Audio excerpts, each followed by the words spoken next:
Peradaban Islam tidak pernah melihat Yahudi maupun Kristian sebagai unsur-unsur yang perlu disingkirkan daripada tamadun. Buktinya banyak. Lihat saja di Spanyol. Islam bertapak di Spanyol lebih 500 tahun. Dan bangsa Yahudi, tokoh ulama Yahudi, Maimonides, Ibnu Maimun, ya, yang terkenal dengan karya A Guide for the Perplexed, Dalail al-Khairin, menulis dalam bahasa Arab dan dipengaruhi oleh ilmu kalam umat Islam, teologi Sunni ketika itu. Jadi, peranan dan bangsa Yahudi dan Kristian dalam peradaban Islam itu sentiasa ada. Dalam sejarah Uthmaniyah, ada millet sistem yang mengiktiraf undang-undang Yahudi, undang-undang Nasrani dalam Kesultanan Uthmaniyah. Tidak pernah kita lihat bangsa ini sebagai golongan yang asing. Malah mereka ada ahli kitab yang diiktiraf dalam Quran, dalam fiqh kita. Boleh dimakan sembelihan mereka. Kosher. Kalau kita pergi luar negara pun umat Islam tak ada masalah makan daging yang kosher. Idea Islamofobia yang dijajah oleh Bernard Lewis, oleh Samuel Huntington dan juak-juak orientalis ini mempunyai agenda yang jahat, mempunyai agenda penguasaan yang total ke atas dunia Arab, atas kepentingan ekonomi,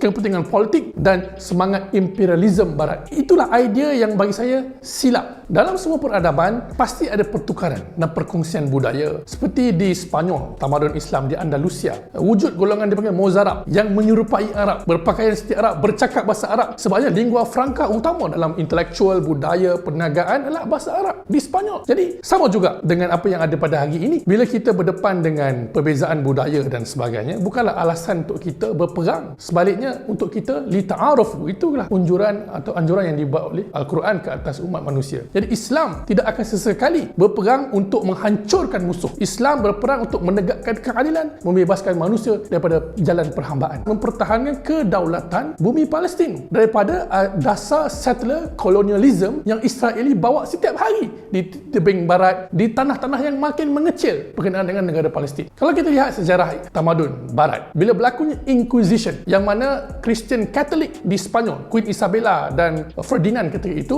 bila mereka menjajah tamadun Islam di Andalusia, apa yang mereka buat? Mereka memaksa orang Islam Spanyol dan orang Yahudi Spanyol untuk memeluk agama Kristian. Mereka yang tidak mahu memeluk lari ataupun dibunuh, dan yang lari ini mendapat suaka dan perlindungan daripada tamadun Islam Turki Uthmaniyah. Jadi di mana tang kita rasa resis maupun benci kepada kaum Yahudi?